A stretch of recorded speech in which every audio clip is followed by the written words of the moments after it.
عمران شفقت صاحب، یہ بات تو میرے خیال میں یہ بحث طلب اب شاید رہی بھی نہیں.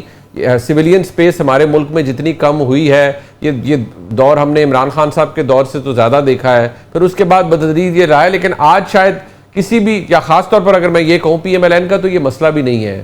شہباز شریف صاحب کا یہ مسئلہ نہیں ہے کہ سویلین سپیس، وہ تو بلیو ہی اس بات پر، وہ تو اس وقت پروگریس کی بات کر رہے ہیں، وہ کسی لڑائی میں تو پڑھنا ہی نہیں چاہتے. لیکن یہ جو ہم دیکھ رہے ہیں، جس طرح بھی مظہر صاحب نے بھی کہا کہ ایک سویلین ڈسپنسیشن میں، اپیرنٹ سویلین ڈسپنسیشن میں اس طرح کی تناؤ اور لڑائی جو کہ ختم ہی نہیں ہونے جا رہی، یہ کہاں رکتی بھی نظر آ رہی ہے آپ کو؟ اس میں کوئی ٹرن اراؤنڈ ہمیں نظر آ رہا ہے یا نہیں؟ بہت شکریہ منیب صاحب. جو بات کی مظہر عباس صاحب نے، میں 100% ان سے اتفاق کرتا ہوں. بڑی جو بنیادی بات ہے وہ تو بیسیکلی ڈیموکریسی کی ہے. میرا خیال ہے کہ پاکستان میں ڈیموکریسی جتنی آج کمزور ہے، اتنی یہ اسی سے ملتے جلتے ہی حالات ہم نے دیکھے ہیں 2018 میں بھی اور اس سے پہلے بھی. تھوڑی سی سپیس جو پیدا کرنے کی کوشش پولیٹیکل پارٹیوں نے کی تھی، وہ بڑے طریقے اور سلیقے کے ساتھ میثاق جمہوریت کا جو ذکر کیا گیا، اس کے بعد جو سپیس پیدا ہوئی تھی، وہ سپیس کو ختم کرنے کے لیے شاید پاکستان تحریک انصاف کو پروموٹ کیا گیا تھا اور ان کو لایا گیا تھا. تو اب معاملہ یہ ہے کہ جو زیادہ ہمیں جو وہ چبھ رہی ہے چیز، جو کھٹک رہی ہے، وہ ہے کہ شاید 2018 سے زیادہ، یعنی عمران خان صاحب کے دور سے زیادہ حالات جو ہیں وہ بدتر ہوئے ہیں جمہوریت کے حوالے سے، آئین کے حوالے سے، دستور کے حوالے سے، سول لبرٹیز کے حوالے سے.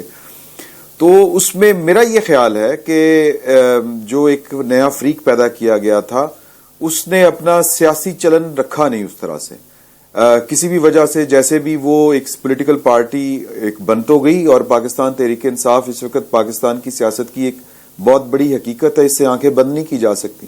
لیکن کیا اس کا سیاسی طرز عمل ہے؟ یہ بڑا اہم سوال ہے.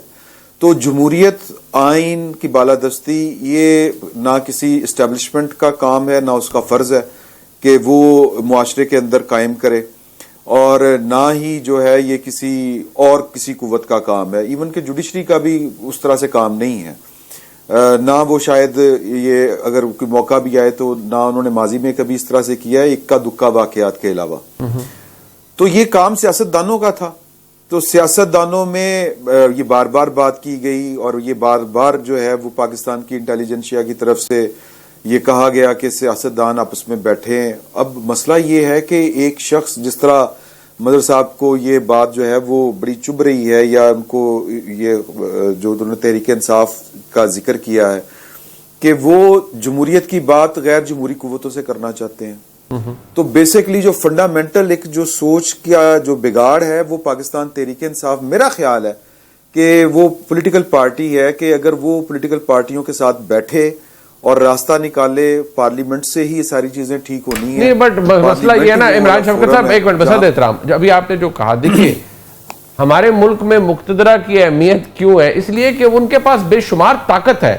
اب عمران خان صاحب کے اس آرگیومنٹ سے میں، آپ، مظہر صاحب، ہم تینوں اختلاف کرتے ہیں کہ یار یہ کیا بات ہے کہ میں نے اسٹیبلشمنٹ سے بات کرنی ہے. لیکن along side this، میں، آپ اور مظہر صاحب شاید ہم تینوں اس پہ اگری کریں کہ وہ اس لیے کہ طاقت تو ہمارے ملک میں ہے ہی مقتدرہ کے پاس. کوئی اپوزیشن میں ہے تو اس کی چاہ یہ ہے کہ میں اسٹیبلشمنٹ کے ساتھ مل کے اقتدار میں آ جاؤں، آج کی حکومت کو گرا دوں. جو حکومت میں ہے وہ بھی اس رسی کو پکڑے رکھنا چاہتا ہے کہ نہیں، میرے ہاتھ سے یہ رسی نہ چھوٹ جائے تاکہ میرا اقتدار نہ کہیں ختم ہو جائے. تو ہم ذمہ داری ہم کہتے ہیں کہ نہیں اسٹیبلشمنٹ کی نہیں ہے ملک میں جمہوریت لانے کی، لیکن پھر وہ سپیس بھی تو نہیں ہے نا کسی سیاستدان کے پاس کہ سارے سیاستدانوں نے ہی فیصلے کرنے ہیں اور ان کی مرضی سے ہی سیاسی نظام آگے چلنا ہے.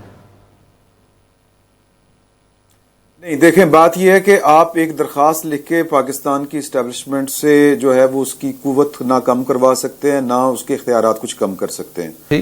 ایک سیاسی عمل ہے، اگر وہ سیاسی عمل جاری رہے گا، تواتر کے ساتھ جاری رہے گا، اور جو پولیٹیکل پارٹیز یا پاکستان کی جو پولیٹیکل لیڈرشپ ہے وہ اس بات کا اگر اس کو احساس ہوگا، وہ ایک بڑی چھوٹی سی سپیس ہوتی ہے، اور یہ صدیوں نہ صحیح لیکن دہائیوں پر یہ جو عمل ہے، یہ اگر وہ پروسیس چلتا رہے تو پھر جا کے کوئی تھوڑی بہت گنجائش پیدا ہوتی ہے.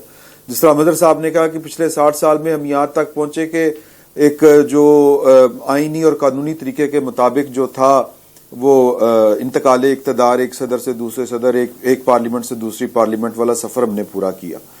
تو جو ڈیپ سٹیٹ کا جو رول ہے اس رول کو کم کرنے کے لیے بھی اسی طرح کی سیاسی جدوجہد ہی کرنی پڑے گی. اچھا جی. اور وہ اگر کوئی کہتا ہے کہ جی کہ وہ پاکستان کی اسٹیبلشمنٹ کے ساتھ مل کے، دیکھیں یہ شراکت اقتدار والی بات اپنی جگہ کے اوپر درست ہے، لیکن یہ جو کہہ لیں کہ کھلے عام کہنا یا پھر یوں کہنا کہ جی کہ جو فوج ہے اس کے ساتھ معاملہ طے کر کے، یہ پھر سیاست سے زیادہ سازش ہوتی ہے. ٹھیک ہے. تو جو ایک ایسا رول پاکستان کی اسٹیبلشمنٹ کا جو اب نہ سیکرٹ رہا ہے نہ کسی سے پوشیدہ ہے، اس رول کو مد نظر رکھتے ہوئے جو ایک بن گئی ہیں آپ کی سیاسی اخلاقیات، ان کے اوپر ہی اگر چل لیا جائے تو میرا خیال ہے وہ کافی ہے. اچھا، اور اسی سے جو ہے سپیس پیدا ہو سکتی ہے. بٹ یہ سپیس بدر صاحب، میرا جو استدلال آپ کے سامنے یہ ہے، بلکہ میں سوال پوچھ لیتا ہوں، استدلال کی تو خیر میری اوقات نہیں ہے آپ کے سامنے میں رکھوں، میں سوال کر سکتا ہوں کہ سر آپ کو کیا لگتا ہے، عمران شوکت صاحب نے کہا آپ درخواست لکھ کے تو اسٹیبلشمنٹ سے ان کی طاقت کم نہیں کروا سکتے یا ان سے کچھ نہیں لے سکتے، آپ نے ایک سیاسی جدوجہد کے ذریعے یہ کرنا ہے. سر مجھے بھی کچھ 17-18 سال ہو گئے ہیں اور آپ مجھ سے بہت سینئر ہیں، آپ نے بہت کچھ دیکھا ہے. سر یہ جس سے وزیر اعظم نے کوئی کوشش کی ہو اس کی تو حکومت بھی پوری نہیں ہوتی کہ بھئی اگر مجھے سپیس ملے یا میری کوئی ٹرف جو ہے وہ جیلسلی اگر میں گارڈ کرنا چاہوں، پھر کہاں سے جمہوری نظام تقویت پائے گا؟ دیکھیں منیب، جب سیاستدان کوشش بھی کرتے ہیں نا، ابھی عمران نے یہ باتیں کی کہ میثاق جمہوریت کے بعد جو کچھ ہوا، اور پہلی بات یہ کہ مجھے کوئی چیز چھپتی نہیں ماں سوائے اس کے کہ اگر ہم ڈیموکریسی کا نام لیں اور ڈیموکریٹ ہوں نہ ہم، اور ہمارے رویے ڈیموکریٹک نہ ہوں، وہ بات ضرور چھپتی ہے. اور یہ معذرت کے ساتھ سبھی کے ساتھ یہ ایشو ہیں. یہ میرے نقطۂ نظر سے مسڈ اپارچونٹیز بہت ہوئی ہیں سیاستدانوں سے. اگر ہم دیکھ لیں تاریخی طور پہ، بھٹو صاحب نے اپنے زمانے میں بہت بڑی اپارچونٹی تھی سویلین بالادستی کی، انہوں نے مس کر دی. بے نظیر بھٹو صاحبہ کے پاس اپارچونٹی تھی، مس کر دی انہوں نے. 88 میں ان کے پیچھے پوری عوام کھڑی ہوئی تھی، لیکن انفارچونیٹلی ایک کمپرومائز گورنمنٹ لے لی گئی. نواز شریف صاحب ہسٹوریکلی یہ پروون ہے کہ وہ اسٹیبلشمنٹ کا پروجیکٹ تھے، لیکن انہوں نے جب اپنی اسپیس بنانے کی کوشش کی، اپنے تئیں انہوں نے فیصلے کرنے کی کوشش کی، تو ان کی اسپیس محدود کر دی گئی. یہ ہسٹوریکلی 58(2)B جو ہے، 58(2)B جو تھا وہ کون لے کر آیا تھا اور کس لیے لے کر آیا تھا؟ ہم نے 4 حکومتیں اس 58(2)B کے تحت جاتے دیکھی. 58(2)B جب ختم کیا گیا تو اس سے بہت زیادہ خوش نہیں ہوئی ہماری مقتدرہ. اور اس کے بعد جو کچھ ہوا آپ دیکھ لیں، کہیں ہم جنرل پاشا کو ڈسکس کر رہے ہوتے ہیں، کہیں ہم جنرل ظہیر الاسلام کو ڈسکس کر رہے ہوتے ہیں، کہیں ہم جنرل حمید گل کو ڈسکس کر رہے ہوتے ہیں، جنرل فیض کو ڈسکس کر رہے ہوتے ہیں. اس کا مطلب یہ ہے کہ پولیٹیشنز، پولیٹیکل پارٹیز جب بھی اسپیس بنانے کی کوشش کرتی ہیں، اس اسپیس کو ختم کرنے کے لیے گورنمنٹس کو کمزور کر دیا جاتا ہے.